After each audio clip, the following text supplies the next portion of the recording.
everyone, today's lesson is going to be all about colour theory. So the main objectives I want today is to give you all the underpinning knowledge that's required when it comes to colour theory in makeup artistry. It's quite a complex area. You can do advanced colour theory, but we're just going to touch upon the elements which are going to help us towards our assessments, our planning and our design work that's required for the completion of this course.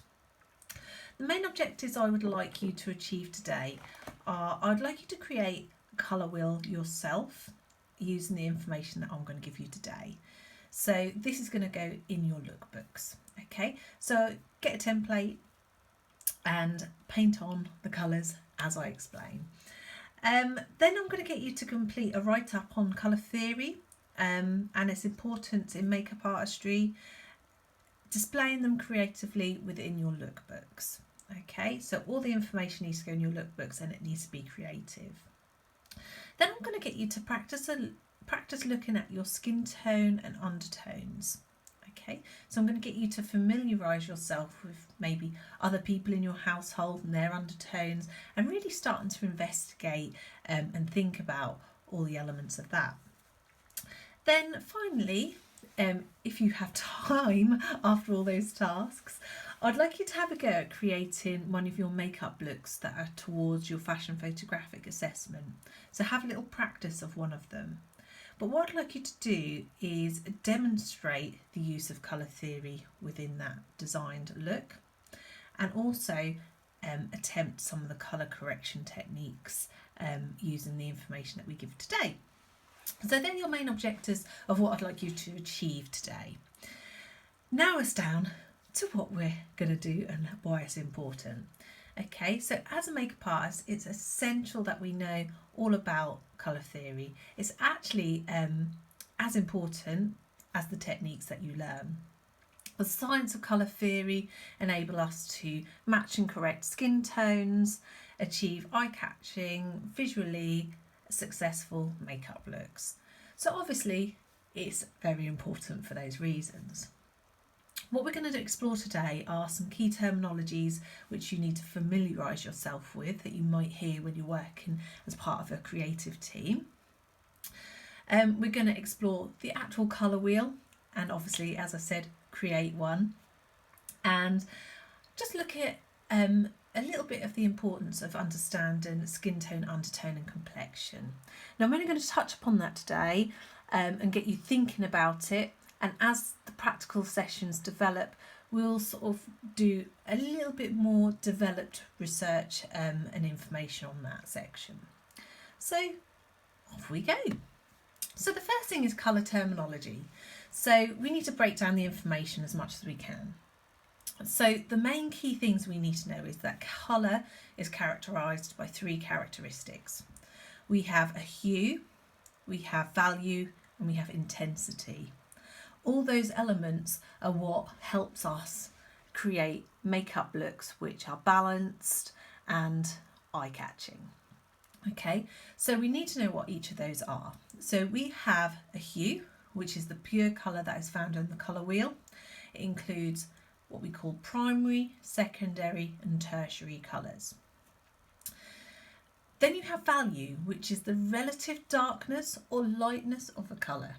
Okay, so you'll have your shade and your light. And obviously as a makeup artist, particularly when it comes to characterful makeup, or even some of the photographic makeup we do, understanding the principles of shade and light is really important. And then you have intensity, which is the purity of colour with regards to how bright or dull it appears. And obviously that's going to be a key factor when it comes to makeup application, particularly for photographic work and for TV work. Okay, so we have our 5 colour combinations that we're going to explore today. So we have primary colours, secondary colours, tertiary colours, complementary colours and analogous colours. Okay, so first of all we've got our primary and secondary colours. So we as makeup artists and artists creatives, scientists, we all need to know these basic facts. So we need to know what primary colours are. And they're considered to be the foundation of all colours because they are used to create any other colour that you get. Okay, you cannot mix any other colours to create these colours. Okay, hence why they're the primary colours.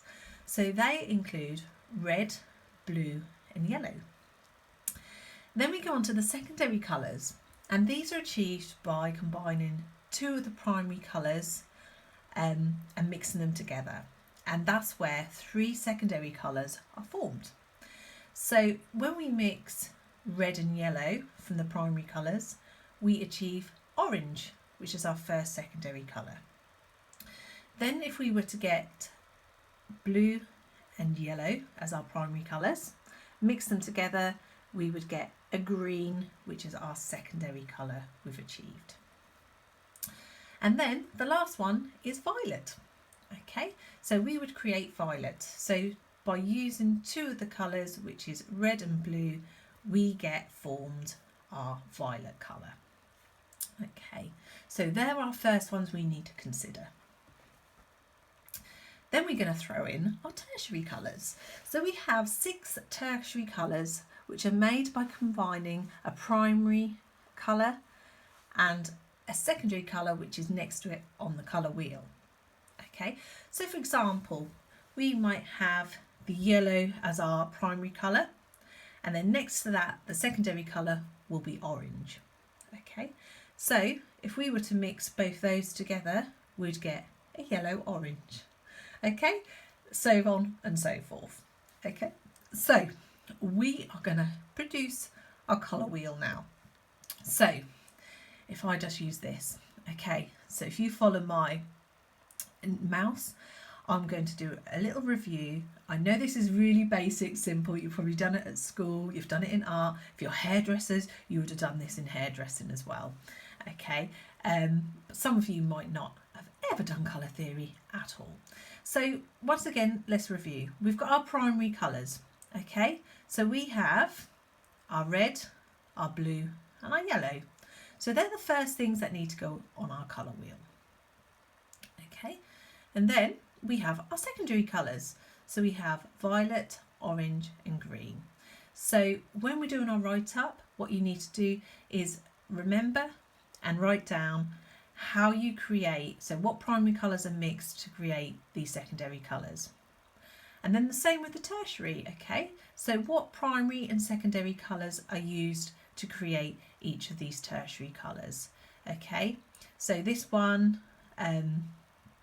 we would have to think about what secondary colour, what primary colour and what secondary colour is mixed to create each of these, okay? So we have got this on this colour wheel up here.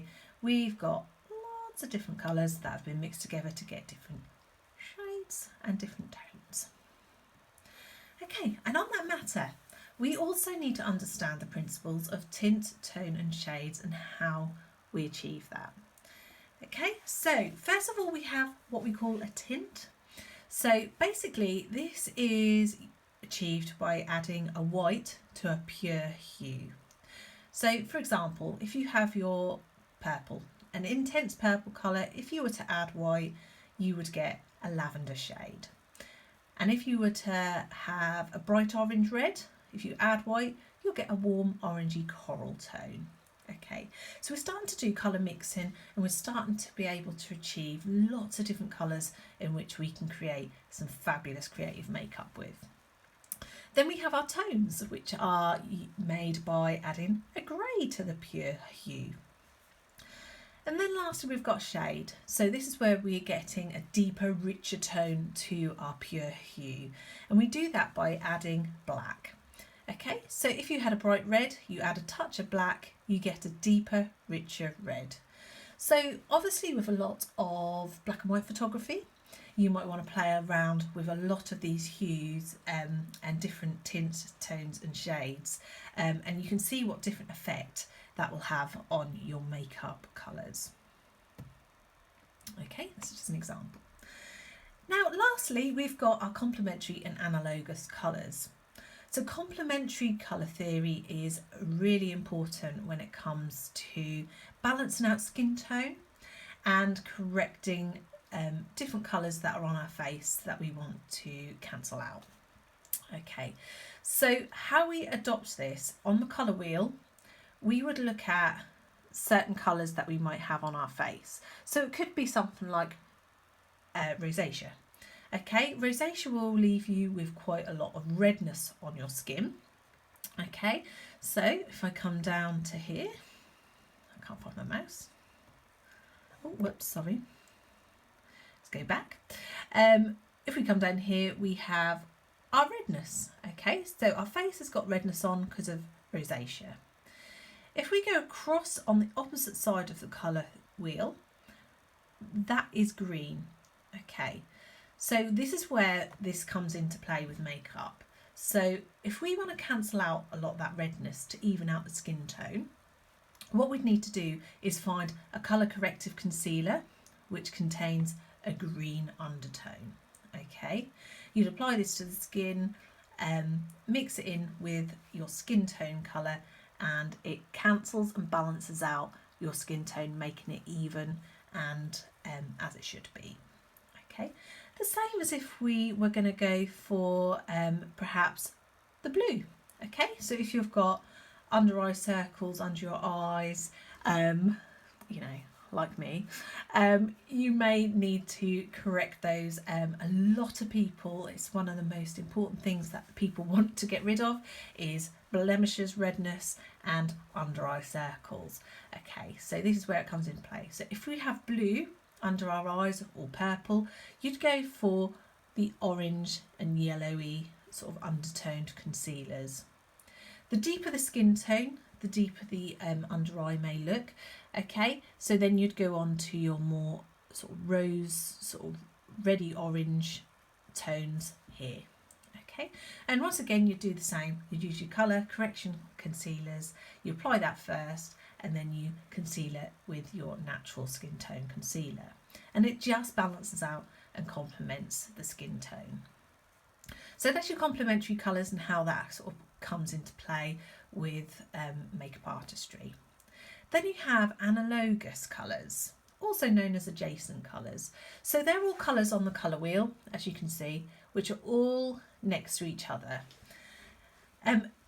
They're ones that are side by side and they kind of work really well as makeup tones. So if you wanted a really eye-catching look, which is complementary of one another, then if you went to all these scales, they would all blend together and they just work really well. Okay, so say you're doing like, I don't know, like a sunset theme, I would tend to go with all of these sort of shades here, and I'll do it in this, so I'll start with the lighter, then I'll blend in, and basically everything just blends really well together. Okay, so that's the analogous colours, so basically created by using 3 or more colours that are next to each other on a wheel. Okay, so what I'm going to get you to do, so we have got to at least do a colour wheel, which is the basic key hue colours. So we have to have on there your primary, secondary and tertiary colours. Okay, so that's the first thing I'd like you to do. If you want an extension task, what I'd really like you to do is have a play with tints, tones and shades and incorporate those onto your colour wheel as well. So that is your first task of today. Okay, so hopefully in your books you will have a colour wheel that looks similar to this. It could be more basic, but if you want to just do a little bit more, have a play with the tints, tones and shades. Okay, and then you'd write up all that information and have that all in your lookbooks. Right, so now we're going to look into skin tone, undertone and complexion. So colours themselves can be classified as what we say is warm and cool. Okay, this is due to our perception of them. Okay, so we will